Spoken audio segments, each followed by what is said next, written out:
The rain hammered Greenwood Cemetery as mourners gathered around the fresh grave of Marcus Steele Rodriguez, the legendary biker whose Harley had wrapped around an oak tree 3 days earlier. Black leather jackets mixed with cheap suits, creating an uneasy tension between his motorcycle club and the handful of family members who'd bothered to show. That's when 8-year-old Emma broke free from her aunt's grip and sprinted toward the casket, her small voice cutting through the thunder. "He's not dead! He's not dead!" The crowd froze. Emma wasn't just any grieving child. She was the daughter Marcus had hidden from his dangerous world, the little girl who possessed an extraordinary ability that had kept her father's enemies at bay for years. As Emma pressed her tiny hands against the mahogany wood, her eyes rolled back, revealing only white. The temperature dropped 20 degrees in seconds. What happened next would force everyone to question everything they thought they knew about life, death, and the mysterious power that ran in the Rodriguez bloodline. But here's what nobody expected. What if Emma was right? Before we jump back in, tell us where you're tuning in from, and if this story touches you, make sure you're subscribed because tomorrow I've saved something extra special for you. The wind died completely. Even the rain seemed to pause mid-fall, droplets hanging in the air like suspended crystal. Emma's small frame began to glow with an ethereal light that made the gathered mourners step backward, some crossing themselves, others reaching for weapons they shouldn't have brought to a funeral. "Jesus Christ!" whispered Tommy Tank Morrison, Marcus's former sergeant-at-arms, his weathered hand instinctively moving toward the .38 tucked beneath his leather vest. "She's doing it again." Aunt Sarah, Marcus's sister, stood paralyzed 20 feet away. She'd seen Emma's gift manifest before, but never like this, never with such raw intensity. The child's dark hair whipped around her face despite the absence of wind, and when she spoke, her voice carried an otherworldly resonance that seemed to echo from the earth itself. "He's trapped," Emma said. Her sightless eyes still rolled back. "They put him somewhere dark, somewhere cold. But he's breathing. He's calling my name." Detective Ray Morrison, Tank's estranged brother and the only cop brave enough to attend, felt his skepticism crack like thin ice. He'd been investigating Marcus Rodriguez for 8 years, always one step behind the Ghost Rider who seemed to vanish whenever the law closed in. The accident report had been clean. Too clean, he now realized. Single vehicle collision, no witnesses, body burned beyond recognition, but dental records confirmed. Case closed. But Emma's words sent a chill down his spine that had nothing to do with the supernatural temperature drop. The bikers were getting restless. Razor Martinez, the club's new president who'd assumed power after Marcus's supposed death, pushed through the crowd with barely concealed anger. "Get that freak kid away from there," he snarled. But as he approached Emma, an invisible force slammed him backward into a marble headstone. "Don't touch her," came a voice from the shadows between the crypts. Everyone turned to see a figure emerging from the mist, tall, lean, wearing a long coat that seemed immune to the rain. Detective Morrison's hand moved to his service weapon, but something about the stranger's presence made him hesitate. "Who the hell are you?" Tank demanded, his own gun now drawn. The stranger ignored the question, walking directly to Emma with purposeful strides. "Little sister," he said softly, his voice carrying a familiar warmth that made Sarah gasp. "You can see him, can't you? You can see where they took our father." Emma's head snapped toward the stranger, her eyes rolling forward to reveal pupils dilated with otherworldly knowledge. "Miguel?" she whispered. "But you're supposed to be dead, like our father?" Miguel Rodriguez pulled back his hood, revealing a face that was unmistakably Marcus's son, the boy who'd supposedly died in a house fire 5 years earlier. "Seems death isn't as permanent in our family as people think." The gathering erupted in chaos. Tank's gun wavered between Miguel and Razor, while Detective Morrison frantically tried to process what he was witnessing. Sarah collapsed to her knees in the mud, overwhelmed by the return of a nephew she'd mourned for years. But Emma wasn't finished. Her small hand remained pressed against the casket, and through her connection to whatever lay beyond the veil, She began to speak in a voice that was partly her own and partly something else entirely. He says the betrayal came from inside. He says the real Steele Rodriguez is in the old warehouse on Pier 47, and they're keeping him alive for a reason. Her voice grew stronger, more insistent. He says to trust no one except family. Real family. Blood family. Emma's eyes focused on Reza Martinez with laser intensity. He says you're not who you claim to be. Lightning split the sky, and in that brilliant flash, everyone saw the fear that crossed Reza's face before he pulled a gun and pointed it directly at the 8-year-old girl who had just exposed the biggest deception the Iron Serpents Motorcycle Club had ever attempted. The morning after the funeral, Detective Ray Castellanos sat in his Crown Vic outside the Henderson house, nursing his third cup of coffee and watching the drawn curtains for any sign of movement. 24 hours had passed since Emma's outburst at the cemetery, and he couldn't shake the kid's words from his mind.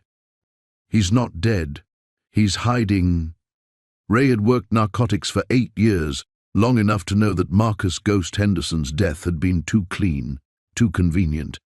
The motorcycle accident on Route 47 had left a mangled Harley and enough blood to satisfy the coroner, but no body to speak of. They'd called it a recovery operation rather than a rescue for good reason.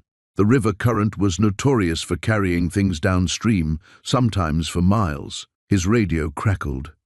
Unit 47. What's your status? Still on surveillance, Ray replied, keeping his voice low. He wasn't supposed to be here. His captain had made it crystal clear that the Henderson case was closed, but something about that little girl's conviction had burrowed under his skin like a splinter. Inside the house, Emma sat cross-legged on her bedroom floor, carefully arranging the contents of the shoebox she'd hidden under her bed. Her mother had been drinking wine since breakfast, and her older brother Jake had locked himself in his room with his headphones. Nobody was paying attention to her, which was exactly how she needed it. The box contained everything she'd collected over the past 3 months, the things that proved her daddy was planning something big.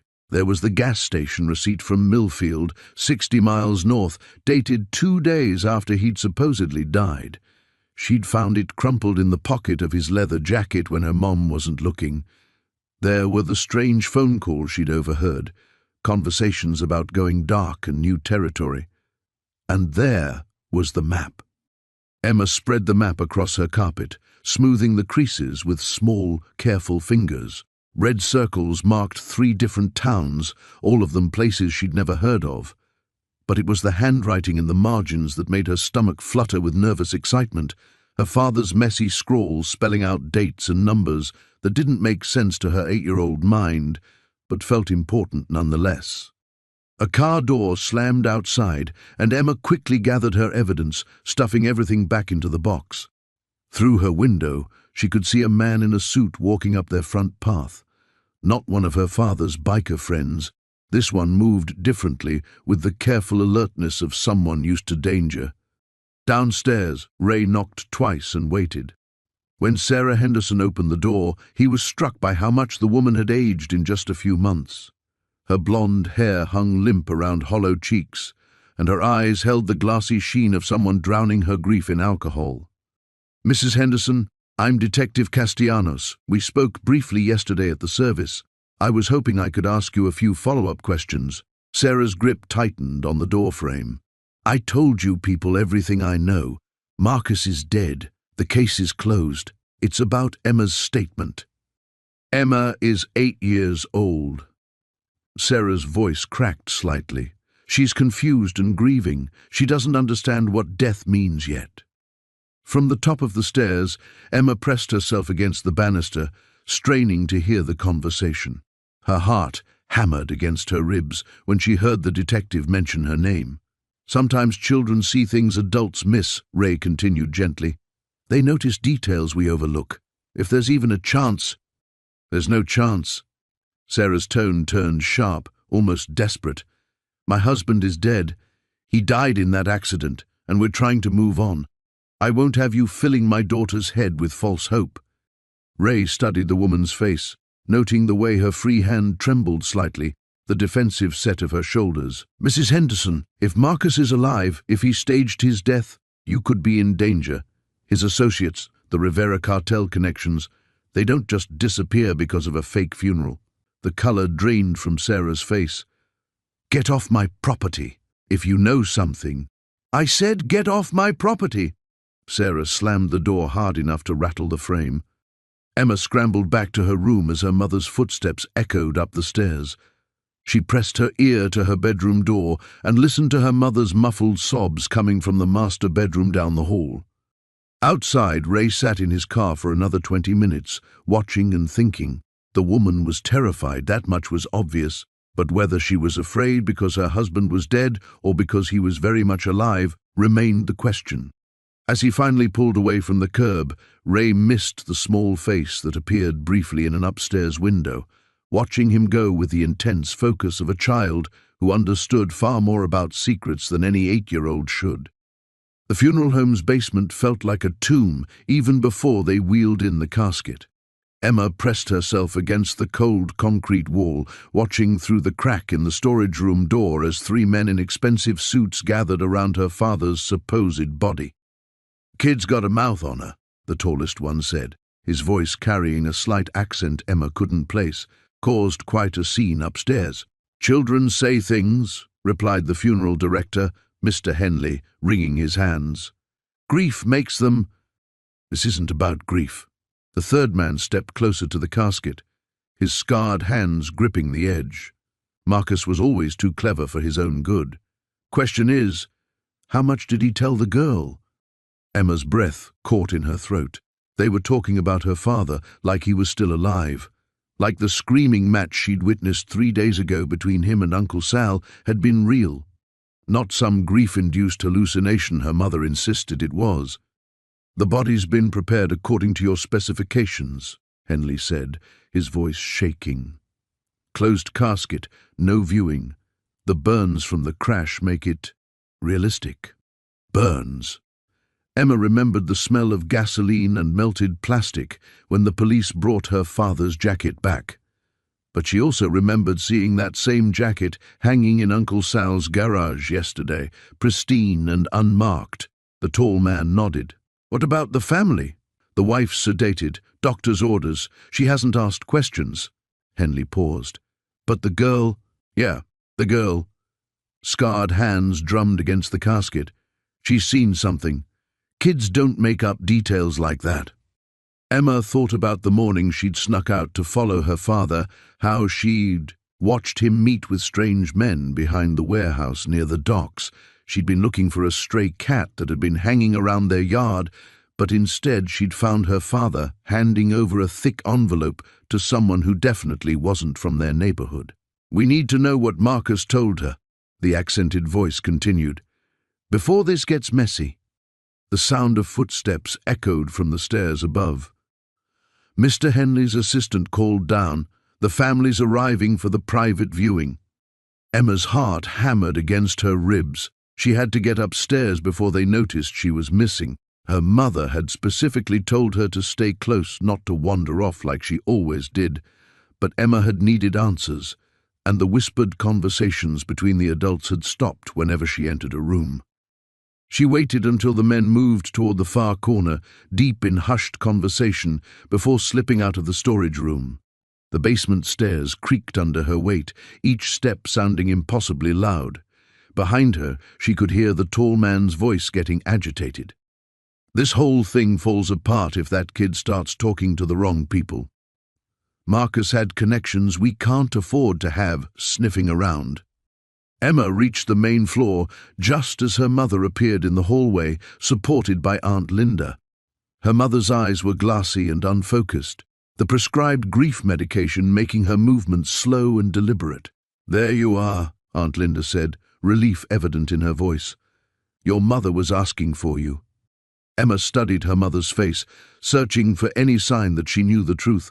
But all she saw was genuine pain, the kind that came from believing your husband was really dead. "Mama," Emma whispered, taking her mother's cold hand, "I need to tell you something." "Not now, sweetheart." Her mother's voice was barely audible. "Later, when we get home." But Emma knew there might not be a later. Not if those men downstairs decided she was too dangerous to leave alone. She thought about the stories her father used to tell her about his motorcycle club, how they were like a family that protected each other. What he'd never mentioned was what happened when that family turned against you. Uncle Sal appeared at the end of the hallway, his usually warm smile replaced by something harder. He nodded to the woman beside him, someone Emma had never seen before, with cold eyes and a way of standing that reminded her of the men downstairs. "Emma," Uncle Sal called out, "come here, kiddo. I want you to meet someone." Every instinct Emma had inherited from her father's world screamed at her to run. Instead, she squeezed her mother's hand tighter and forced herself to smile. "In a minute, Uncle Sal. Mama needs me right now." The woman beside Uncle Sal whispered something in his ear, her gaze never leaving Emma's face. Emma realized with growing horror that they weren't just here to pay their respects. They were here to evaluate a threat, and that threat was an 8-year-old girl who had seen too much and knew her father wasn't sleeping in the casket downstairs. The rain hammered against the kitchen window as Sarah paced between the sink and the refrigerator, her phone pressed to her ear. Emma sat at the table, methodically tearing her toast into small pieces, each ripped deliberate and angry. "I don't care what the death certificate says," Sarah hissed into the phone. "My daughter saw something at that crash site, and I need to know what really happened." Detective Morrison's voice crackled through the speaker, tired and dismissive. "Mrs. Chen, I understand you're grieving, but children often create elaborate fantasies to cope with trauma. The body was identified through dental records. Your husband is dead." Emma looked up sharply. "He's not dead," she shouted loud enough for Morrison to hear through the phone. Sarah ended the call with shaking fingers. She'd tried 3 different investigators in the past week, and each one had given her the same patronizing response. The official story was ironclad. Marcus Chen had lost control of his Harley on Highway 9, crashed into the ravine, and died on impact. Case closed. But Emma hadn't stopped insisting otherwise, and the certainty in her daughter's voice was beginning to crack Sarah's resolve to dismiss it as childhood trauma. A knock at the front door made them both freeze. Sarah wasn't expecting anyone, and after the funeral incident, she'd grown paranoid about unexpected visitors. She crept to the window and peered through the blinds. 2 men in expensive suits stood on her porch, their posture too rigid to be social workers or insurance agents. The taller one had a scar running from his left ear to his jaw, and both wore sunglasses despite the overcast sky. "Emma, go to your room," Sarah whispered urgently. "Who is it? Now." Emma scrambled up the stairs, but Sarah knew she'd be listening from the landing. The child had become an expert eavesdropper since Marcus's death, hungry for any scrap of information about her father. Sarah opened the door but kept the chain lock engaged. "Can I help you?" The scarred man smiled, but it didn't reach his eyes. "Mrs. Chen, we're associates of your late husband. We'd like to express our condolences and discuss some business matters Marcus left unfinished. I don't know anything about Marcus's business. Perhaps we could come in. It's rather urgent." "I don't think so." Sarah started to close the door, but the second man's hand shot out, stopping it. "Mrs. Chen, your husband borrowed something from our employer, something valuable. We need it back." Sarah's mouth went dry. "I don't know what you're talking about." The scarred man leaned closer. A package. Small, probably hidden somewhere Marcus thought was safe. He was supposed to deliver it the night he died, but it never reached its destination. "Even if I knew what you meant, which I don't. Everything Marcus owned was destroyed in the crash." "We both know that's not true." His voice hardened. "Marcus was too smart to carry merchandise on a ride like that. He stashed it somewhere, and we need to find it before certain other parties do." Through the gap in the door, Sarah could see a black sedan idling at the curb. The windows were tinted, but she caught the silhouette of at least one more person inside. "I can't help you," she said firmly. "Think carefully, Mrs. Chen. Your husband's death was unfortunate, but these things happen in our line of work. However, if his family were to become uncooperative, well, he let the threat hang in the air. Sarah's hands trembled as she fumbled with the chain lock. Every instinct screamed at her to slam the door and call 911, but something told her these men would be long gone before police arrived, and they'd be back when she was more vulnerable. "I'll look through his things," she said finally. "But I'm telling you, I don't know about any package. You have 48 hours. The scarred man handed her a business card with nothing but a phone number printed on it. "Call when you find it." They turned and walked back to their car with unhurried confidence. Sarah watched until the sedan disappeared around the corner before deadbolting the door with shaking hands. "Mommy?" Emma's voice came from the stairs. Sarah turned to find her daughter sitting halfway down, her small face pale but determined. "Those were bad men, weren't they?" "I don't know, sweetheart." Emma stood up and walked down the remaining steps. "They want Daddy's secret." Sarah's blood chilled. "What secret, Emma?" "The one he hid before his last ride. The reason he's not really dead." Emma's eyes held a knowledge that seemed impossible for an 8-year-old. "He told me if bad men ever came looking, I should tell you about the place where he keeps his treasures." Sarah knelt down to Emma's eye level. "What place, honey?" "The place only special girls know about. The place where daddies hide things to keep their families safe." The motel room smelled like stale cigarettes and broken dreams. Sarah pressed her back against the thin door, listening for footsteps in the hallway, while Emma sat cross-legged on the faded bedspread, clutching her stuffed rabbit like a lifeline. They'd been hiding for 3 days now, moving from one cheap motel to another, always staying one step ahead of whoever was hunting them. "Mommy, I'm hungry," Emma whispered, her voice barely audible above the hum of the ancient air-conditioning unit. Sarah's heart clenched. The cash from her emergency fund was running low, and she couldn't use her credit cards without leaving a digital trail.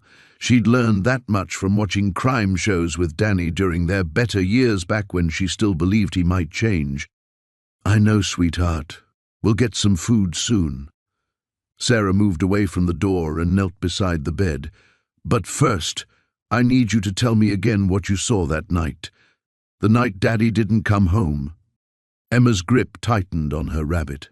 She'd been reluctant to share details, but Sarah was beginning to understand that her daughter had witnessed something far more dangerous than she'd initially realized.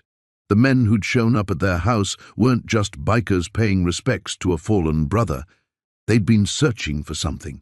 "I followed him," Emma said finally. "I wasn't supposed to, but I wanted to see where he went when he took his bike out so late." Sarah's blood ran cold.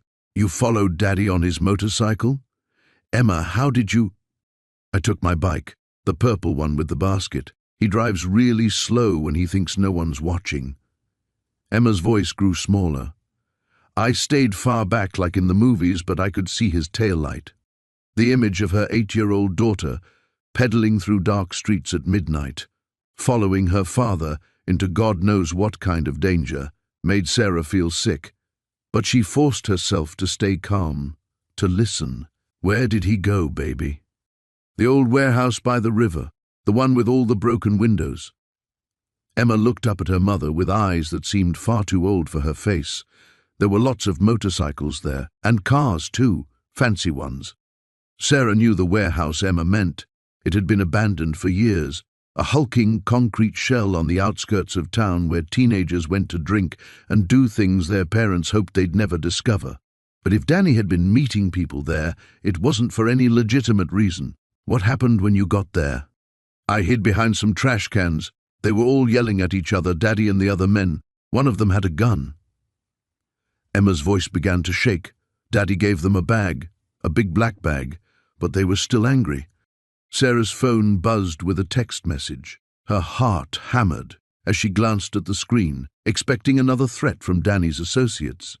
Instead, she found a message from her sister Claire. "Police came by asking about you and Emma. Said you might be in danger. Where are you?" She deleted the message without responding. She couldn't trust anyone now, not even family. The police were either genuinely trying to help, or they were part of whatever web Danny had gotten tangled in before his death. Either way, she couldn't take the chance. "What was in the bag, Emma?" "I don't know.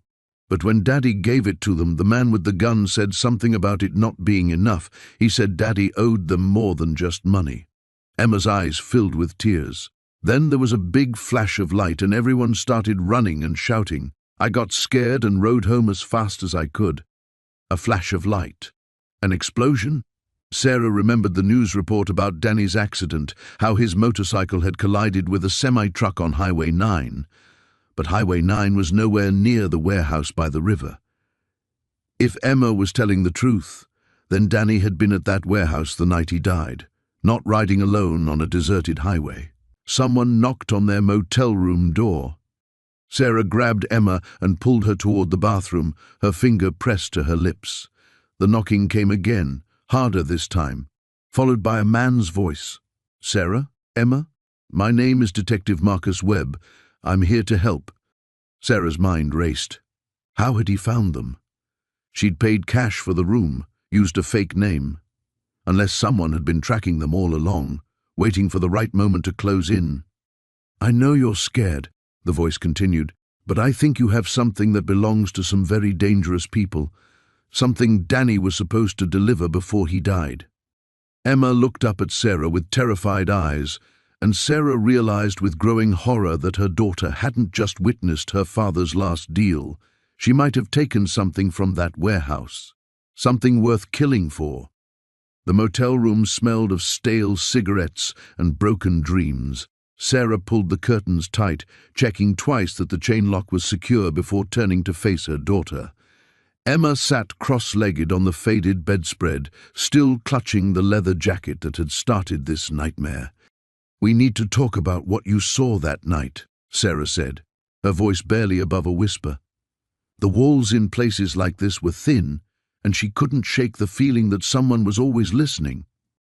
Emma's eyes, so much like Marcus's it hurt to look at them, remained fixed on the jacket. Daddy came home real late. I heard his bike, but it sounded different. Sick.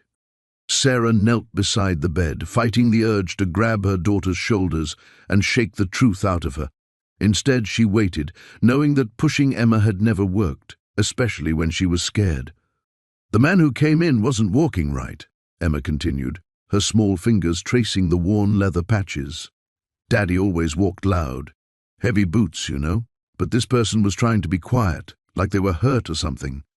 The pieces clicked together in Sarah's mind with terrifying clarity.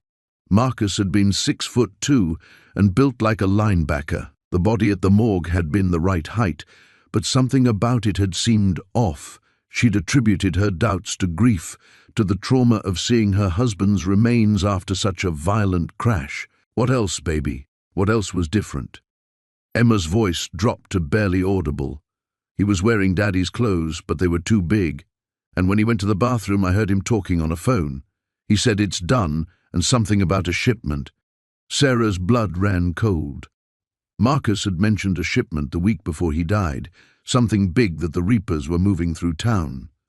He'd been agitated about it, more paranoid than usual, checking the locks twice and jumping at every unexpected sound. A knock at the door made them both freeze.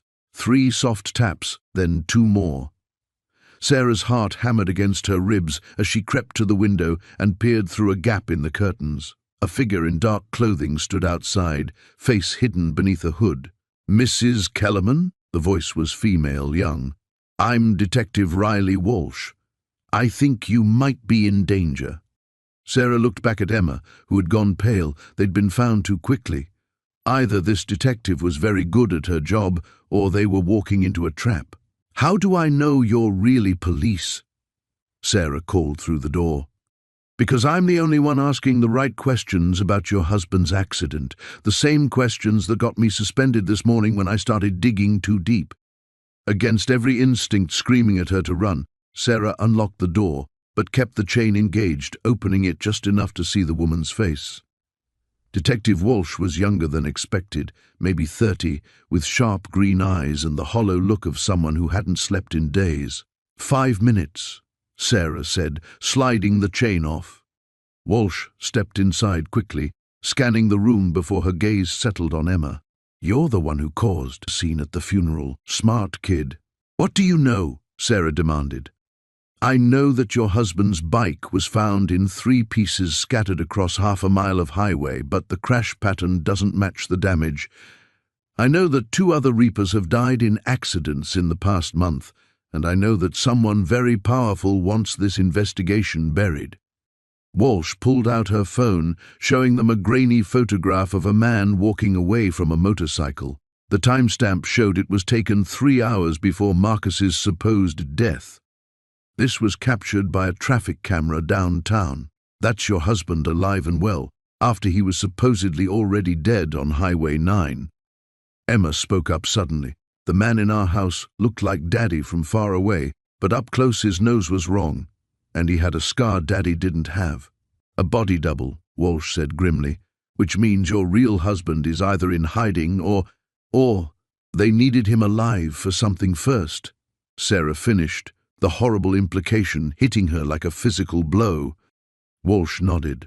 "The Reapers were running drugs and weapons through the port. Someone got greedy, or someone got scared, and now people are dying. Your husband knew something, had something, or saw something that made him dangerous." A car engine rumbled outside, too loud and too close. Walsh was at the window instantly, cursing under her breath. 3 black SUVs. "We need to go. Now." Sarah grabbed Emma's hand and the bag they'd hastily packed. As they headed for the back window, Emma tugged on her mother's sleeve. "Mommy, I know where Daddy really went that night. He told me it was our secret place, where he'd go if the bad men ever came for us." The sound of heavy footsteps approached their door as Sarah boosted Emma through the window into the darkness beyond. The safe house sat like a forgotten tooth in a row of identical ranch homes, its beige siding and brown shutters designed to blend into suburban anonymity. Detective Sarah Chen pulled into the driveway at precisely 9 p.m., her headlights sweeping across drawn curtains that hadn't moved since the family arrived 3 days ago. Inside, Emma sat cross-legged on a threadbare carpet, methodically arranging torn photographs like puzzle pieces. The fragments showed glimpses of her father, a leather jacket here, a motorcycle there, always just enough to tantalize but never enough to complete the picture. "Emma, honey, it's time for bed," Lisa called from the kitchen, her voice carrying the hollow exhaustion that had settled into her bones since the funeral. She'd been washing the same coffee mug for 5 minutes, staring through the window at shadows that might or might not be watchers. "I'm not tired," Emma replied without looking up. Her small fingers traced the edge of a photo fragment showing half of her father's face. "Mama, why did Daddy have 2 different bikes?" The coffee mug slipped from Lisa's hands, shattering against the linoleum. "What did you say?" Detective Chen knocked then, 3 measured raps that made everyone in the house freeze. Marcus appeared from the back bedroom, his face drawn and suspicious. Since arriving at the safe house, he'd positioned himself as the family's reluctant guardian, though his constant pacing suggested he was guarding against something specific. "It's Chen," Sarah announced through the door. Marcus opened it, with the chain still attached, peering through the gap before letting her inside. "Kind of late for a social call, Detective." Sarah's eyes found Emma immediately. The child's uncanny stillness always unnerved her, like Emma was perpetually listening to conversations no one else could hear. "I need to ask Emma about something. We found another bike." The words hit the room like a physical force. Lisa stepped over the broken ceramic, her bare feet careful on the scattered pieces. "Another bike?" "Hidden in a storage unit across town. Registration shows it belonged to Jake Morrison." Sarah pulled out her phone, scrolling to a photograph. "Emma, have you seen this motorcycle before?" Emma glanced at the image and nodded matter-of-factly. "That's Daddy's Sunday bike. He kept it for special trips." "Special trips where?" Sarah's voice remained gentle, but her body language sharpened with attention. "To see the sad lady." Lisa's face went white. "What sad lady?" Emma finally looked up from her photo fragments, her dark eyes holding that unsettling adult awareness, the one who cried a lot. "Daddy said she needed help remembering things, so he brought her pictures." Marcus moved closer to the window, his jaw tight. "Pictures of what?" "The bad men doing bad things." Emma's voice carried no emotion, as if she were reciting a grocery list. Daddy had lots of pictures hidden in places. He told me they were like insurance, but not the boring kind Mama talks about. Sarah knelt beside Emma, careful not to disturb the arranged photo pieces. Do you know where these pictures are hidden? Emma shrugged, returning to her puzzle. Some places. Daddy showed me the special spots in case something happened to him. He said I was the only one smart enough to remember all of them. The revelation hung in the air like smoke. Sarah felt the investigation shifting beneath her feet, the simple narrative of a biker's death becoming something far more complex and dangerous. Emma, Lisa's voice cracked. Why didn't you tell me about the sad lady? You never asked. Emma fitted two photo fragments together, revealing her father's eyes. Besides, Daddy said it was our secret. He said secrets keep people safe sometimes. Marcus turned from the window, his expression grim. We need to move. Tonight. Why? Sarah demanded. Because if Jake was blackmailing people with those photos, and Emma knows where they're hidden, he didn't need to finish the sentence. Sarah's phone buzzed with a text message. Her face hardened as she read it. The storage unit was broken into 2 hours ago. Whoever did it knew exactly what they were looking for.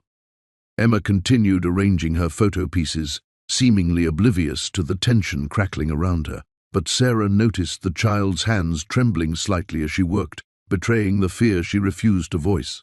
Emma, Sarah said softly, those pictures your daddy hid, are they all in storage units? Emma shook her head. Some are in other places. Daddy was very careful about spreading them around. He said never put all your eggs in one basket, especially if the basket might catch fire. Outside, a car engine turned over in the darkness. Then another. Marcus grabbed the curtain, peering out at the street where headlights bloomed like predatory eyes. Too late, he whispered. Emma looked up from her photographs, her young face grave with knowledge no child should possess. They found us, didn't they?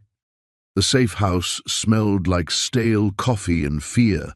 Emma sat curled in the corner of a threadbare couch, her small fingers wrapped around a mug of hot chocolate that had long since gone cold.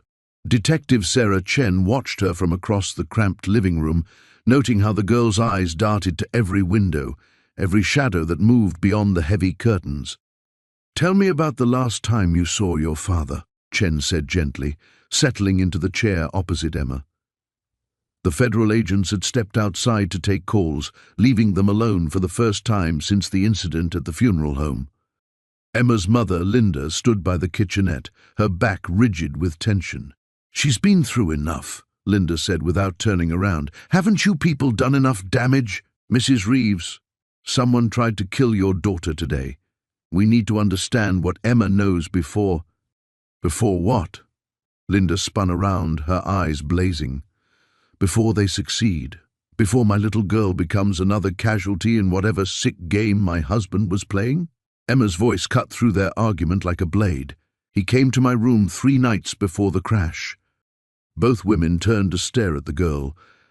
Emma's gaze was fixed on something far beyond the safe house walls, as if she were watching a movie only she could see. It was late, really late. I heard his bike in the driveway, but he was trying to be quiet about it. Emma's voice was steady, matter-of-fact in the way only children could manage when recounting trauma. He still had his leather jacket on when he came upstairs. It was wet from the rain. Chen pulled out her notebook, but kept her movements slow and non-threatening. What did he say to you, Emma? He sat on my bed and told me he loved me. He said he was going on a long trip and that some bad people might try to hurt our family while he was gone. Finally looked up at Chen, her young face eerily composed. He gave me something, said if anything happened to him, I should give it to someone I trusted. Linda dropped her coffee mug. It shattered on the linoleum floor, sending ceramic shards skittering across the room. Emma, you never told me. He made me promise not to tell anyone, unless he died for real. Emma's emphasis on the last 2 words sent a chill down Chen's spine. But he's not dead, so I kept the promise. Chen leaned forward. What did he give you, sweetheart?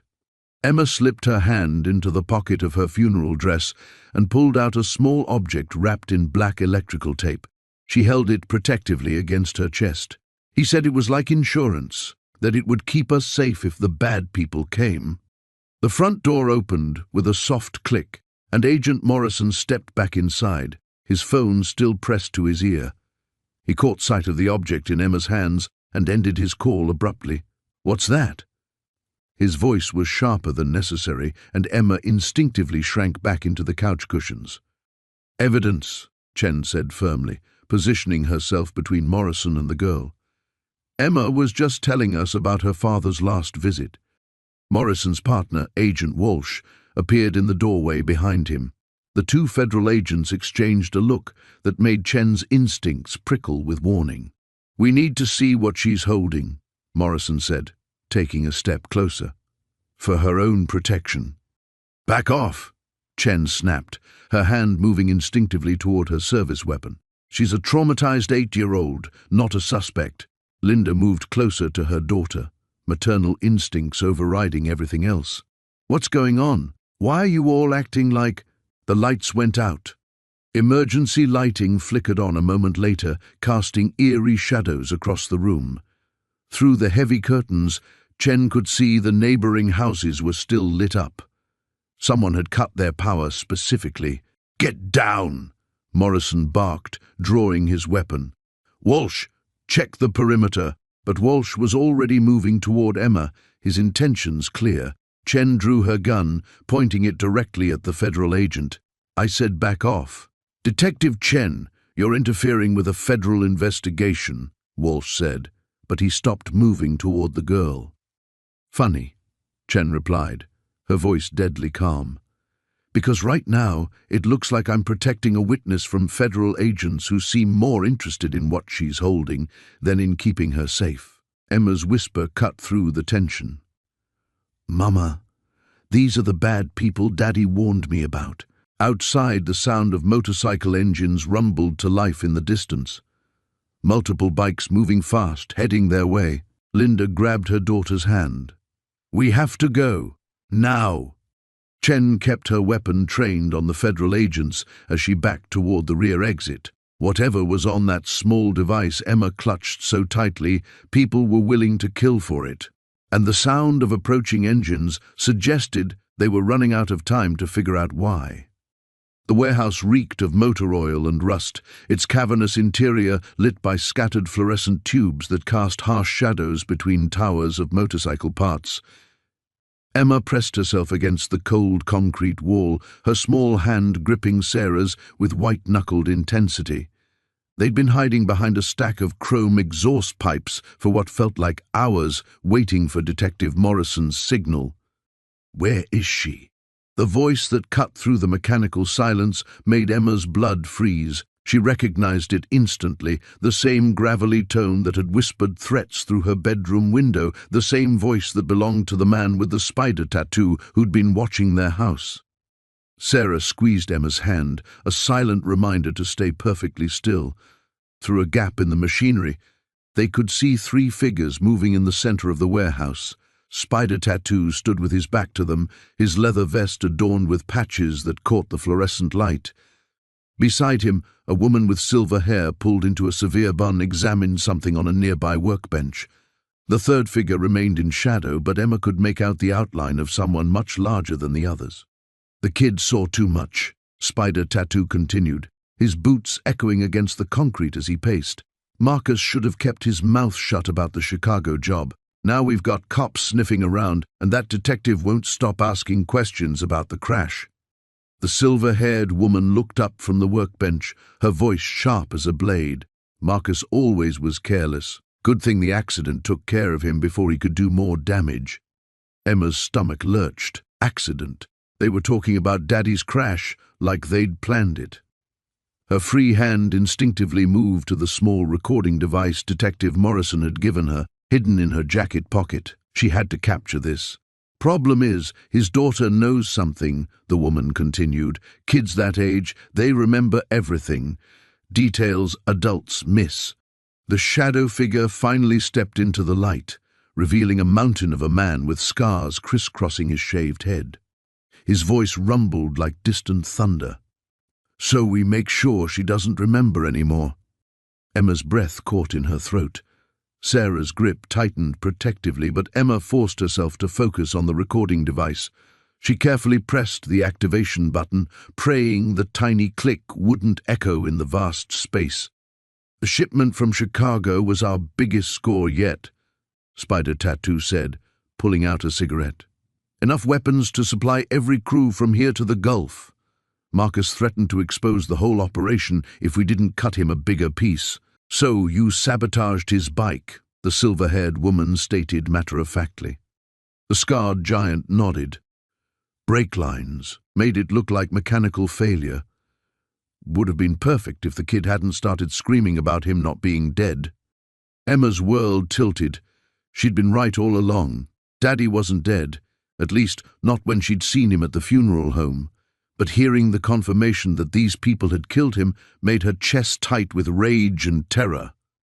"Speaking of the kid," Spider Tattoo said, flicking ash onto the concrete, "where exactly are we supposed to find her?" "The cops moved the family after our warning visits." "I've got contacts in the department," the woman replied, her smile visible even from Emma's hiding spot. "Detective Morrison thinks he's so clever, but he's been feeding information to the wrong people. We'll have their location by morning." Emma's heart hammered against her ribs. Detective Morrison had promised they were safe, but these people had connections everywhere. She needed to get this recording to someone they could trust. But who? The scarred man pulled out a smartphone and began scrolling through messages. "Boss wants this wrapped up clean. No more warnings, no more games. The kid disappears, and we blame it on trauma from losing her father. Family moves away to start fresh. Case goes cold." "What about the mother and aunt?" Spider Tattoo asked. "Collateral damage if necessary," the woman said with a shrug. "But the priority is silencing the girl. She's the only one who can connect Marcus to the Chicago shipment." A metal pipe suddenly clanged somewhere behind them, and all three criminals spun toward the sound. Emma's pulse spiked as she realized Detective Morrison was making his move, but it was too early. She hadn't gotten everything on the recording yet. "Time to go," Sarah whispered urgently, tugging Emma toward a side exit they'd identified earlier. But Emma pulled back, desperate to capture more evidence. The recording device was still running, and these people had just confessed to murdering her father. She needed names, locations, details about the Chicago shipment that could bring down the entire operation. "Someone's here," the scarred man growled, reaching inside his jacket. Spider Tattoo dropped his cigarette and crushed it under his heel. "Check the perimeter. If it's cops, we go to ground. If it's the kid—" He left the threat hanging in the stale air. Emma realized with growing horror that their escape route was about to be cut off. The abandoned warehouse on the outskirts of town looked like every other derelict building in the industrial district, but Emma's small hand trembled as she pointed toward its rusted doors. Sarah pulled the rental car behind a stack of shipping containers, her heart hammering against her ribs. "You're sure this is where he said to meet?" Marcus whispered from the passenger seat, his eyes scanning the empty lot for any sign of movement. Emma nodded, clutching the burner phone her father had given her months ago. The same phone that had buzzed 3 times yesterday with a message that made Sarah's blood run cold. "Little bird needs to fly home. Nest compromised. Come alone." But Sarah hadn't come alone. After everything that had happened, after Detective Chen's warning about federal agents closing in and Razor's crew sniffing around their safe house, she couldn't risk Emma's safety on blind trust, even if that trust was in her supposedly dead husband. The warehouse door creaked open before they reached it, and a figure emerged from the shadows. Sarah's breath caught in her throat. Jake stood there, alive but transformed. His beard was longer, streaked with grey she'd never seen before. His eyes held a wariness that cut through her like a blade. "I told you to come alone," he said, his voice rougher than she remembered. "You told us you were dead," Sarah shot back, anger and relief warring in her chest. "I think we're past following your instructions." Emma broke free from Sarah's grip and ran toward her father. Jake's carefully controlled expression cracked as he caught his daughter, lifting her against his chest like she weighed nothing. "Dad, I knew you weren't really dead," Emma whispered against his neck. "I could feel it. I know, baby bird. You were always too smart for your own good." Jake's eyes met Sarah's over Emma's head, and she saw something that made her stomach clench with dread. "We don't have much time. They know where you've been staying." Marcus stepped forward, his hand resting on the weapon concealed beneath his jacket. "Who's they? The Reapers? The Feds? Both?" Jake set Emma down but kept one hand on her shoulder. "The people I've been hiding from. The ones who wanted me dead badly enough that I had to let everyone believe they'd succeeded." Sarah felt the last pieces of her patience crumble. "Stop talking in riddles, Jake. Our daughter has been through hell. I've been through hell. You owe us the truth." The sound of approaching vehicles cut through the night air, and Jake's face went pale. "Damn it! They found us faster than I thought." He grabbed a duffel bag from inside the warehouse and slung it over his shoulder. "There's a drainage tunnel behind the building. It leads to the old subway system." "Jake, what did you do?" Sarah demanded as they hurried toward the back of the warehouse. "What were you carrying that night that made you disappear?" Emma stumbled, and Jake scooped her up again, his movements quick and efficient. "I wasn't carrying anything out," he said, his voice barely audible over the sound of car doors slamming in the distance. "I was carrying someone in." The revelation hit Sarah like a physical blow. She'd assumed Jake had been smuggling drugs or weapons, something that would explain the Reapers' violent reaction to his supposed death. But a person changed everything. "Who?" Marcus asked, checking the rear exit before motioning them through. "A federal prosecutor's daughter, 16 years old. The Colombians had taken her to leverage a case her father was building against their money laundering operation." Jake's words came in short bursts as they navigated the narrow space behind the building. "I was supposed to deliver her to a safe house, but someone leaked the route." Sarah's mind raced as they reached the drainage tunnel. "So you faked your death to protect her?" "I faked my death to protect everyone." Jake lifted the heavy grate covering the tunnel entrance. The leak came from inside the prosecutor's office. If they thought I was dead, they'd stop hunting me long enough for me to get the girl somewhere safe. Shouts echoed from the front of the warehouse, followed by the distinctive sound of motorcycle engines. The Reapers had arrived, and by the urgency in the voices, they weren't alone. "What about now?" Emma asked as they descended into the tunnel. "Is the girl safe now?" Jake's silence stretched too long, and Sarah knew the answer before he spoke. She was, until 3 days ago. They found the safe house. His voice broke slightly. "She's missing again, and this time they know I'm alive." The tunnel stretched ahead of them, dark and uncertain. Above, flashlight beams cut through the warehouse windows, and Sarah realized they weren't just running from Jake's past anymore.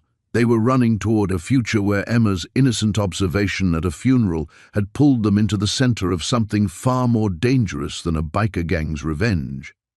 They were now witnesses to a federal case, and everyone involved had already proven they were willing to kill to keep their secrets buried. The abandoned warehouse on the outskirts of town felt like stepping into a tomb.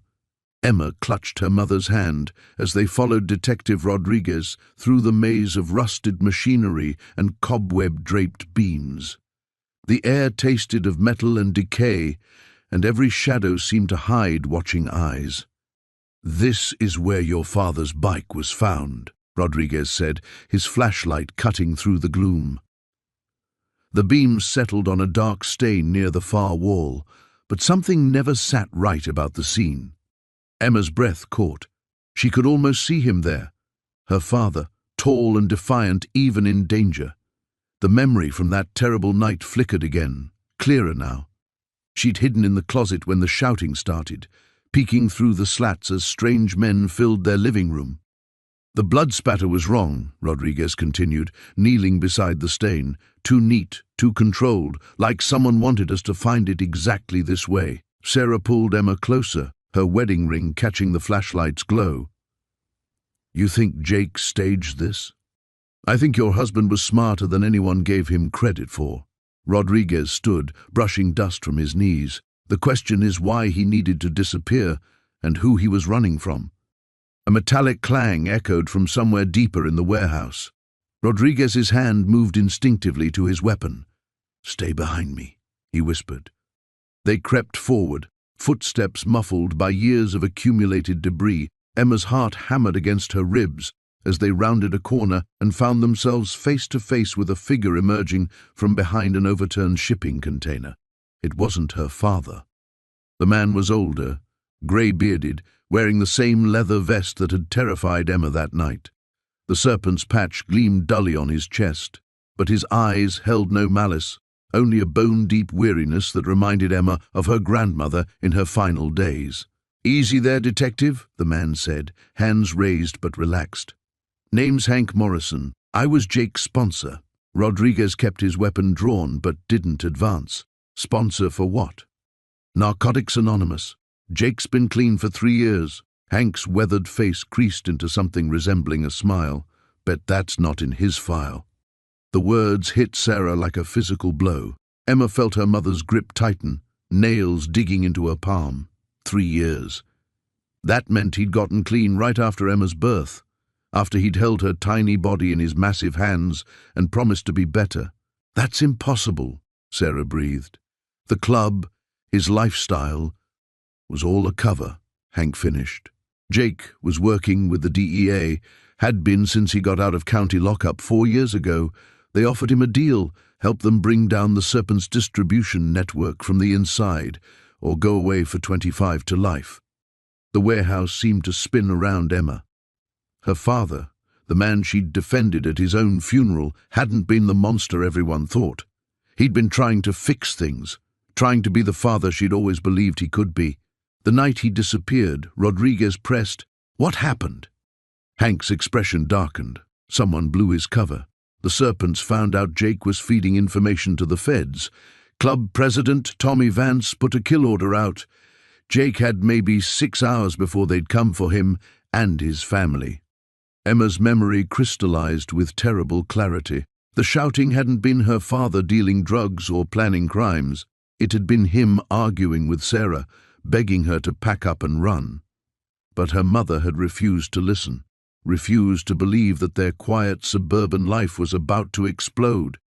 "So he staged his death," Sarah said slowly, pieces clicking into place. "Made it look like the Serpents had already killed him, so they'd stop hunting." "Bought you time," Hank confirmed. "Time for the DEA to round up the major players. Time for you and Emma to disappear if necessary." His eyes found Emma's. "Your daddy loves you more than his own life, little girl. Don't ever forget that." Rodriguez lowered his weapon but remained alert. "Where is he now?" "That's the million-dollar question." Hank pulled a crumpled envelope from his jacket.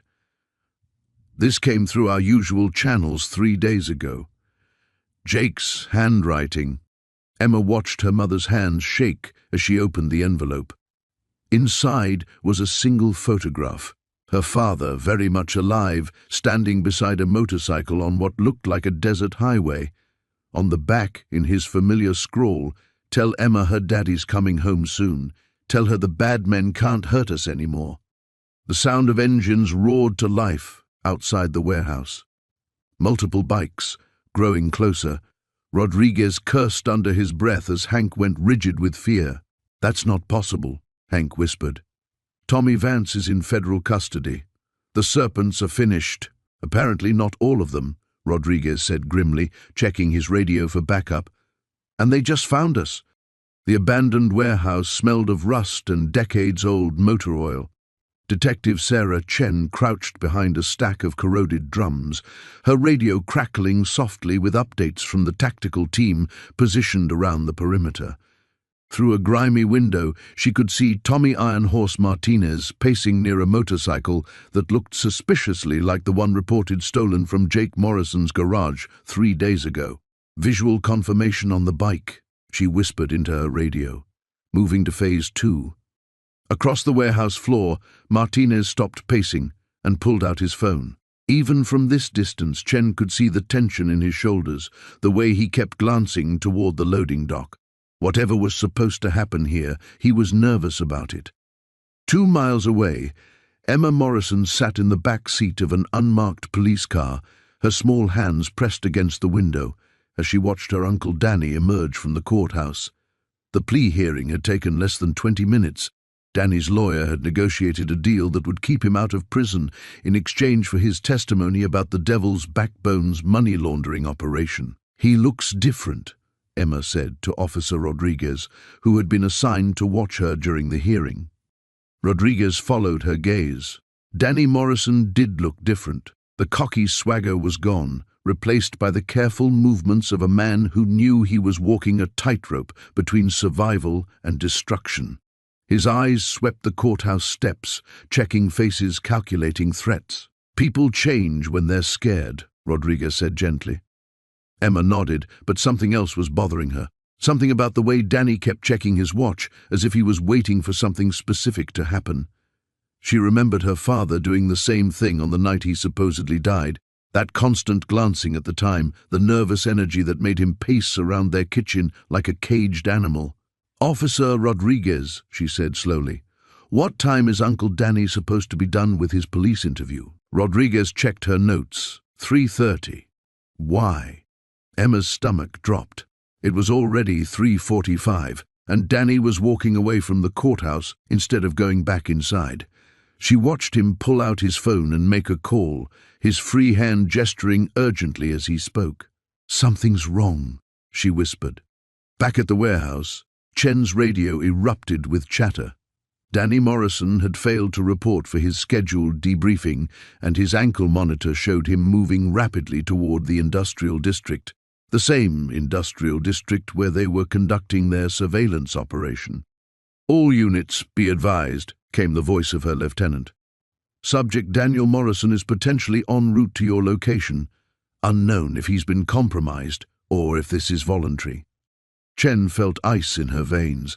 If Danny had been turned, or if he was planning to warn Martinez about the operation, months of careful investigation would evaporate in minutes. Worse, if the Devil's Backbone discovered that Danny had been cooperating with law enforcement, his life expectancy would be measured in hours, not days. Through the grimy window, she watched Martinez answer his phone.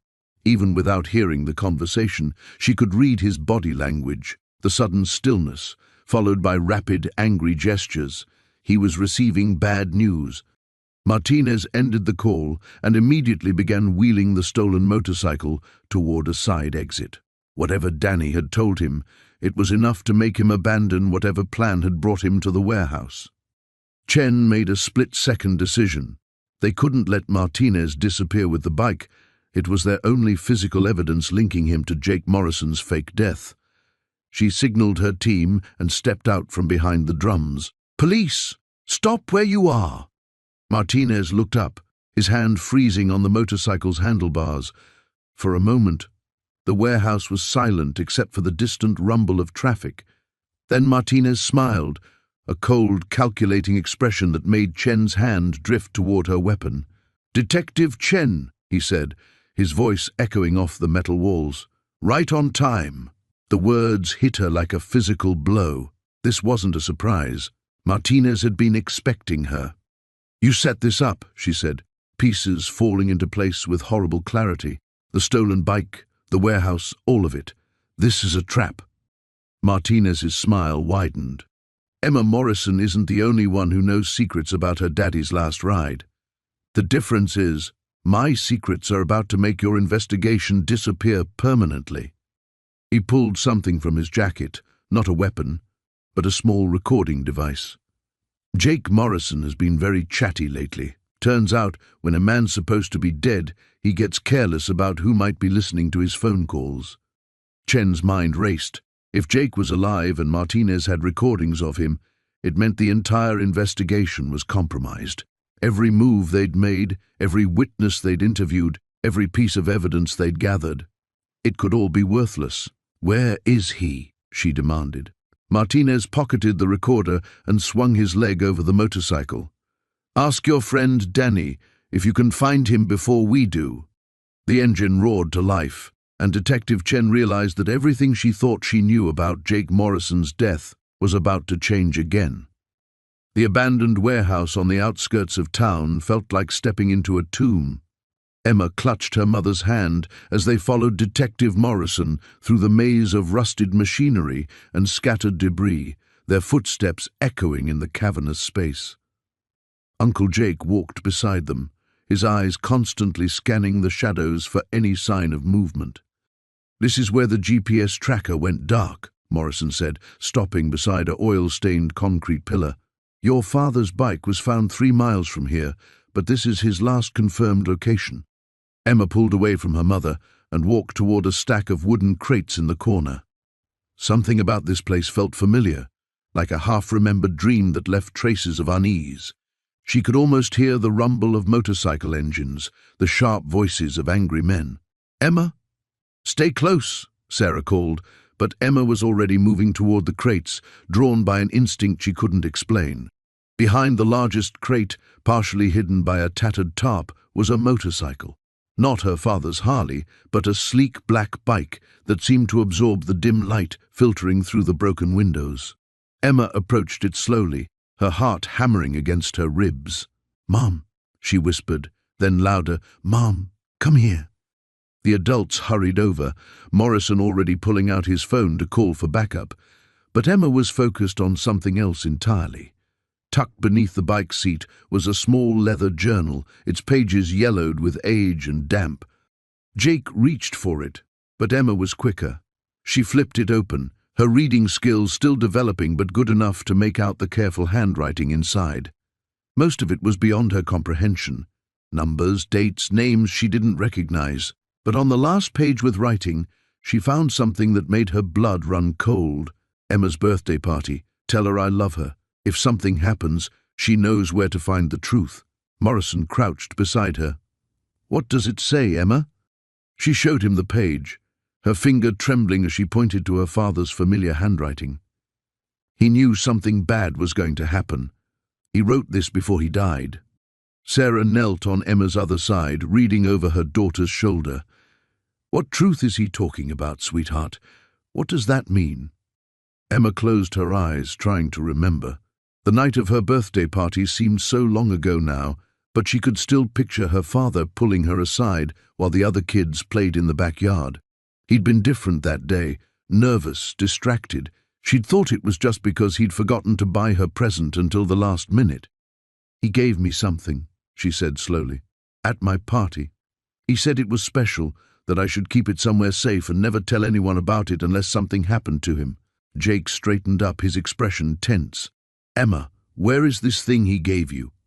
"At home, in my room." She looked up at the adults surrounding her, suddenly afraid of the intensity in their faces. "I hid it like he told me to." Morrison was already moving toward the exit. "We need to get to your house. Now."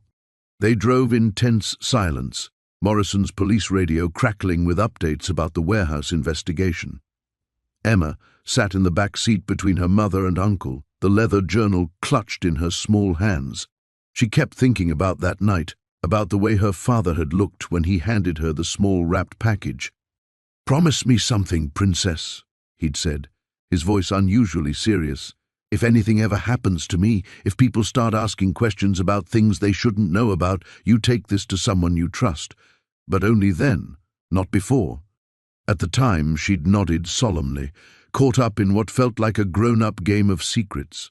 Now she understood that it hadn't been a game at all. Their house looked different as they pulled into the driveway, smaller somehow, more vulnerable. Morrison had called for additional units to secure the perimeter, and Emma could see police cars positioned at both ends of the street. The sight should have made her feel safer, but instead it emphasized just how much danger they were all in. Inside, Emma led them straight to her bedroom. She moved her desk chair to the closet and climbed up to reach the highest shelf, her fingers searching behind a stack of old board games until they found the small box wrapped in faded birthday paper. She handed it down to her mother, and they all gathered around as Sarah carefully peeled away the wrapping. Inside was a USB drive and a folded piece of paper with Emma's name written on the outside. Morrison reached for the drive, but Sarah held up her hand. The note first. She unfolded the paper and read aloud. Emma, if you're reading this, then the people I was trying to protect you from have found me. The information on this drive will keep you safe, but it will also change everything. I'm sorry I couldn't be the father you deserved, but I hope someday you'll understand that everything I did was for you. The abandoned warehouse smelled of rust and motor oil, its broken windows casting fractured shadows across the concrete floor. Emma clutched her mother's hand as they followed Marcus deeper into the cavernous space, their footsteps echoing despite their attempts at silence. Sarah's grip was white-knuckled, her eyes darting between the maze of shipping containers and rusted machinery. "He's here," Marcus whispered, stopping beside a makeshift partition built from stacked crates. "But Sarah, you need to prepare yourself. The explosion, it left marks." Emma's heart hammered against her ribs. For 2 weeks, everyone had told her that her father was dead, buried in the ground while she screamed the truth that no one would believe. Now, standing just feet away from proof that she'd been right all along, fear and vindication warred in her chest. A figure emerged from behind the partition, moving slowly, favoring his left side. Emma's breath caught. It was her father, but not as she remembered him. Angry red scars traced across the left side of his face and disappeared beneath his collar. His once thick hair was patchy, and when he looked at them, his left eye was milky white. "Daddy?" Emma's voice cracked. Jake Russo's good eye found his daughter, and his scarred face crumpled. He dropped to one knee, wincing, and opened his arms. Emma broke free from her mother's grip and ran to him, burying her face against his leather jacket that still smelled like home beneath the antiseptic. "My brave girl," he whispered into her hair. "I'm so sorry, baby. I'm so damn sorry." Sarah hadn't moved. She stood frozen, her face cycling through relief, fury, and something else Emma couldn't name. When Jake looked up at his wife over their daughter's head, the silence stretched taut as a wire. 3 weeks. Sarah said finally, her voice deadly quiet. 3 weeks I thought you were dead. 3 weeks Emma cried herself to sleep because everyone said she was wrong. 3 weeks of Detective Morrison breathing down my neck, asking questions about you and the serpents. Jake gently disentangled himself from Emma and stood, his movements careful and pained. I had to disappear completely. If anyone suspected I'd survived, "You let your own daughter think you were dead." Sarah's voice cracked like a whip through the warehouse. "Do you have any idea what that did to her? What it did to me?" Emma stepped back, the familiar sick feeling blooming in her stomach as her parents' voices rose. Even here, even with the miracle of her father being alive, everything was falling apart. "The serpents put a bomb in my bike," Jake said, his voice rough. "Victor found out I was the informant. If they knew I survived, they'd never stop hunting us. Any of us. So instead you decided to play dead and let us suffer?" Sarah wiped angry tears from her cheeks. "Let Emma suffer?" Marcus cleared his throat awkwardly. "We should move this along. Victor's men have been sniffing around. If they track Emma here..." The mention of Victor Kozlov sent ice through Emma's veins. She remembered the cold-eyed man from the motorcycle dealership, the way he'd looked at her like she was something to be stepped on. Jake's expression hardened. "Morrison's using Emma as bait, isn't he? That's why he brought you to the dealership." Sarah nodded miserably. "He thinks Victor will make a move to silence her. He has no idea she's actually right about you being alive." "This changes everything," Marcus said. "If Morrison's investigation exposes Jake before we can get you all relocated..." "We're not running." Jake's voice carried the steel that Emma remembered from when he'd faced down bullies at her school. "I'm tired of running, tired of hiding. Victor wants me dead, let him come for me. But not my family." Emma found her voice. "What about the USB drive?" Both her parents stared at her. Marcus raised an eyebrow. "What USB drive, sweetheart?" Sarah asked. Emma reached into her backpack and pulled out the small device she'd found in her father's jacket pocket. That night he'd come home bloody and scared. "You hid this in your jacket. The night you came home hurt. I found it when I was trying to keep a piece of you." Jake's good eye widened.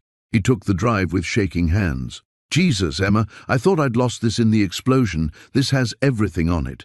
Every deal, every name, every crime the Serpents have committed for the past 2 years, including Victor's trafficking operation. Marcus breathed. That's enough to put him away forever. Sarah looked between them. So what now? We give it to Morrison? Jake shook his head slowly. No, we end this ourselves. Tonight. Victor thinks he won, thinks he killed me and scared my family into silence. Time to show him how wrong he is. Emma felt something shift in the warehouse's stale air, like the moment before lightning strikes. Her father was alive, and finally they were going to fight back. The warehouse stretched endlessly in the dim light, shadows dancing between towering stacks of shipping containers. Emma pressed herself against the cold metal wall, her heart hammering so loud she was certain everyone could hear it. Detective Morrison crouched beside her, his hand resting protectively on her shoulder. "Stay close," he whispered, checking his weapon one more time. "When I give the signal, you run straight to that exit behind the blue container. Don't look back." Emma nodded, though every fiber in her body screamed against leaving him behind. They'd come too far together, uncovered too much truth, to split up now. But she understood the weight of what they carried, the evidence that would bring down Victor Kozlov's entire operation and prove her father had died trying to expose it all. Footsteps echoed from the far end of the warehouse, multiple sets, moving with purpose. Morrison tensed beside her, peering around the corner of their hiding spot. The beam of a flashlight swept across the concrete floor, getting closer. "I know you're in here, Detective." Victor's voice carried across the cavernous space, smooth and controlled despite the circumstances. "The girl, too. This doesn't have to end badly for anyone." Morrison's jaw tightened. Emma had seen that look before, the same expression he'd worn when he first started believing her story about her father. Determination mixed with barely contained fury. "Your father was a good man, Emma," Morrison breathed against her ear. "He would have been proud of you." The words sent a chill down her spine. Morrison was talking like this was goodbye. More footsteps, closer now. Emma counted at least 4 different sets. They were being surrounded, the net drawing tighter with each passing second. She thought about the USB drive in Morrison's jacket pocket, the one containing her father's final recording, the financial records, everything that would prove the corruption reached all the way to the top of the police department. A radio crackled somewhere in the darkness. "South entrance is clear. Moving to Sector 3. Emma's blood ran cold. She recognized that voice, Officer Daniels, the one who'd been so kind to her mother after the funeral, the one who'd offered to help with anything they needed. Another corrupt cop on Victor's payroll. Morrison's grip on her shoulder tightened. He'd heard it too. "The recording your father made," Victor called out again, his voice echoing off the metal walls. "I'll admit, it was thorough, more than we anticipated. But recordings can disappear. Evidence gets lost. It happens all the time." Emma watched Morrison's face in the pale light filtering through the grimy windows above. Something shifted in his expression. Not defeat, but calculation. He was planning something. "However," Victor continued, "loose ends bother me. They have a way of becoming problems later." A new sound made Emma's breath catch, the distant wail of sirens, multiple units getting closer. Morrison had managed to call for backup before they'd lost cell service in the warehouse, but would help arrive in time? Victor must have heard them too, because his tone changed, becoming more urgent. "Find them. Now." Morrison turned to Emma, his eyes intense in the dim light. "Remember what I taught you about reading people?" She nodded, thinking back to their conversations during the investigation. How he'd shown her the tells that gave away when someone was lying, the body language that revealed hidden motives. Your father saw something in people that others missed. He knew who to trust. Morrison reached into his jacket and pulled out the USB drive. "I need you to make that choice now." Before Emma could ask what he meant, Morrison stood up, his weapon drawn. "Victor, let's talk." "Detective Morrison!" Victor's voice carried amusement now. "I was hoping we could resolve this like civilized people." Morrison stepped out from behind their cover, hands raised with his gun pointed skyward in a gesture of temporary truce. "The girl doesn't know anything. This is between us." Emma wanted to scream that it wasn't true, that she knew everything. But Morrison had drilled into her the importance of staying silent when the plan was in motion, even if she didn't understand the plan yet. "Bring her out," Victor called back, "and we'll discuss terms." The sirens were getting closer. Emma could see flashing red and blue lights beginning to reflect off the windows high above. But would the responding officers be the good ones, or more of Victor's people? Morrison caught her eye one last time and mouthed a single word: "Run." Then he stepped fully into the open space between the containers, his gun now pointed directly ahead. "Emma's not part of this negotiation, Victor. You want the evidence? Come and take it." The warehouse erupted into chaos as gunfire shattered the silence, and Emma found herself sprinting through the shadows, clutching the real USB drive Morrison had secretly pressed into her hand, understanding finally that everything depended on her reaching those sirens outside. The warehouse smelled of rust and motor oil, shadows dancing across concrete walls as headlights swept through broken windows. Emma pressed herself against Detective Morrison's side, her small hand clutching the evidence bag containing the GPS tracker that had led them here. This was supposed to be the end game, the place where her father would finally surface and end the charade that had torn their family apart. But the silence felt wrong. Morrison's radio crackled softly as backup units confirmed their positions around the perimeter. They'd followed every lead, traced every connection through the Serpent's network, and the GPS coordinates had brought them to this abandoned auto shop on the outskirts of town. According to their intelligence, Marcus Kane, Emma's supposedly dead father, had been using this location as his base of operations while orchestrating his elaborate disappearance. Emma's breath came in short puffs in the cold night air. 3 weeks had passed since she'd screamed the truth at his funeral, 3 weeks of running and hiding while the Serpents hunted them, and the police treated her family like criminals. Her mother Sarah had aged years in those weeks, the stress carving new lines around her eyes. But Emma had never wavered in her certainty. She'd seen her father after the crash, alive and walking away. "Stay close to me," Morrison whispered, his weapon drawn as they approached the main entrance. The detective had become their unlikely protector, the only cop who'd believed Emma's story when the evidence started adding up. The inconsistencies in the crash scene, the missing motorcycle parts, the witnesses who'd suddenly changed their stories, it all pointed to an elaborate staging. The door stood slightly ajar, a triangle of deeper darkness beyond. Morrison signaled to his team, then pushed it open with his foot. The hinges groaned in protest, the sound echoing through the cavernous space. Emergency lighting cast everything in harsh shadows, revealing workbenches covered with motorcycle parts and tools. Emma's eyes adjusted quickly, scanning for any sign of movement. Her heart hammered against her ribs as they moved deeper into the warehouse, past rows of stripped bikes and oil-stained equipment. This place felt haunted, as if secrets had soaked into the very walls.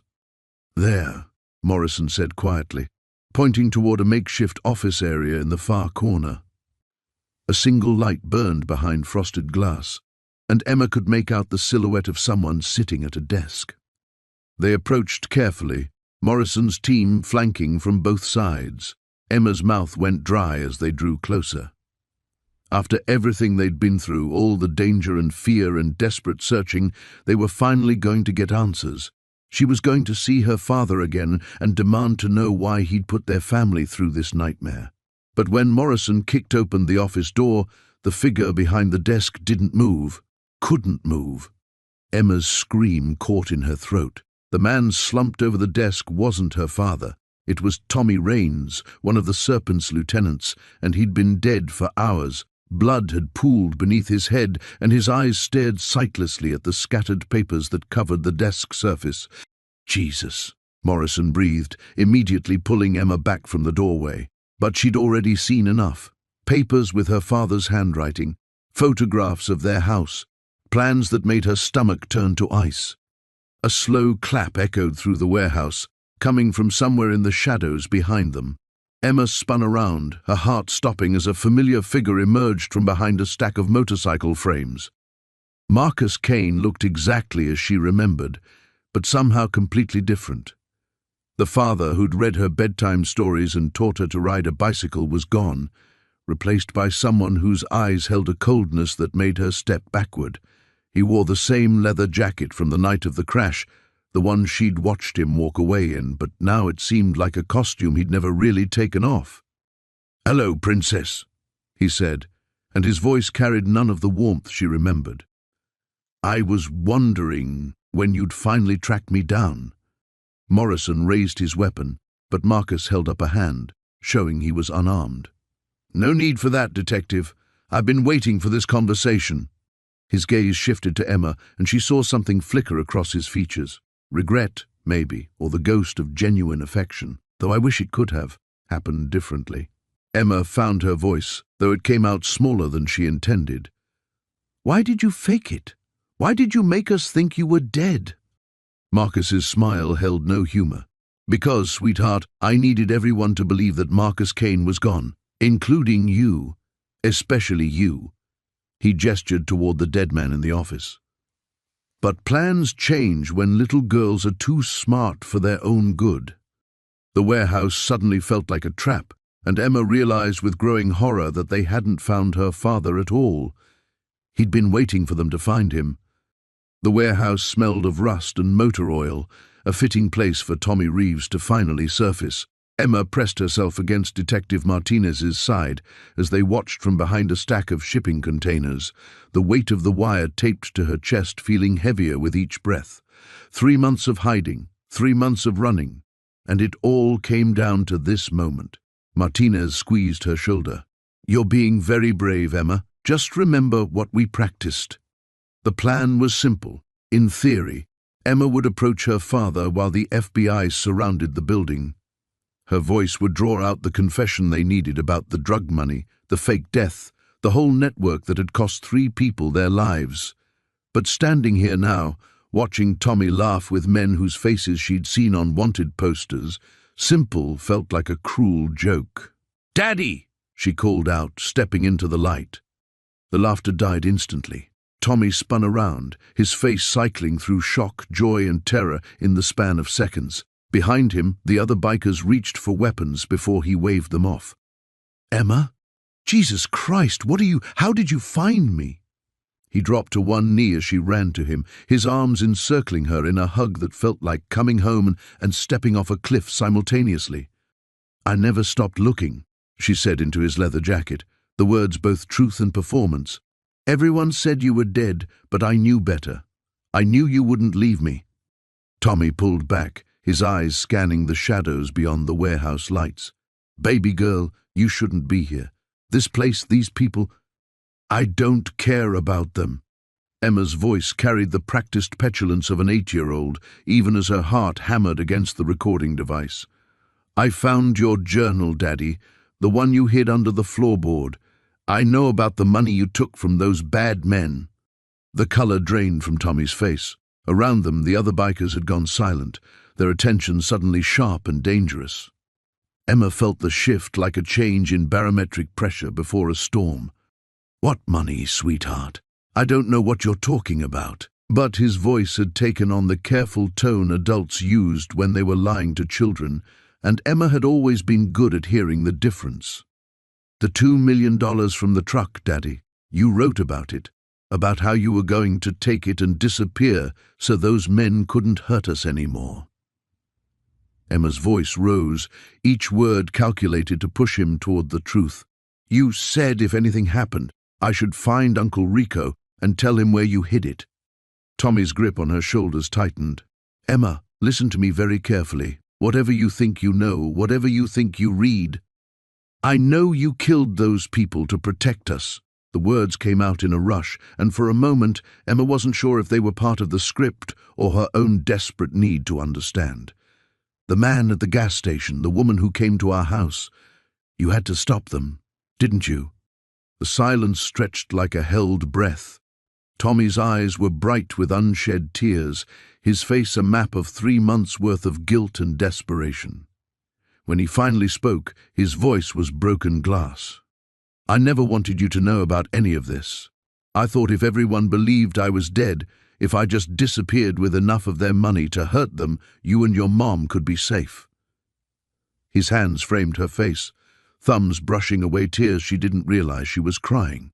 "But they keep coming, don't they? They'll never stop coming. So you did take the money. It wasn't a question anymore.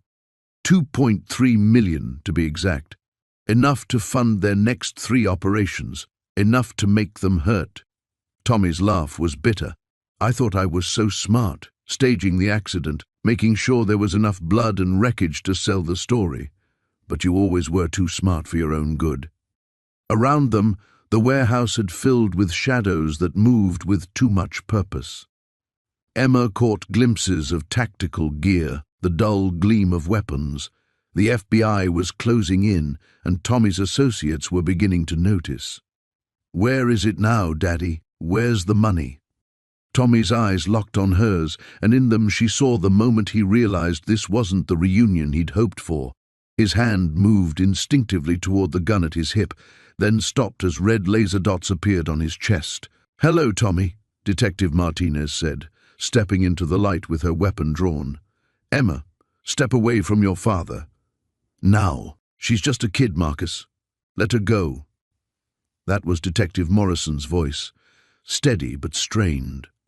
"A kid who's caused me nothing but trouble."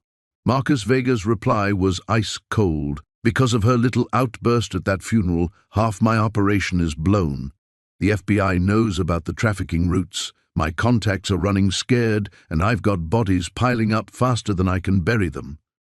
Emma crept forward, staying low behind a stack of oil drums. Through the gaps, she could see her mother tied to a chair in the center of the warehouse, her face pale but defiant. Morrison stood nearby, his service weapon drawn but pointed at the floor. 3 of Vega's men flanked him, their guns trained on his chest. "The girl saw too much that night," Vega continued, pacing like a caged animal. "Her father was supposed to deliver those documents to the drop point, not hide them where his daughter could find them. Tommy always was too sentimental for his own good. He was trying to get out." Sarah spoke for the first time, her voice cracking. "He wanted to protect Emma. That's why he took those photos, recorded those conversations. He was going to testify." Vega laughed, a sound devoid of warmth. "Testify?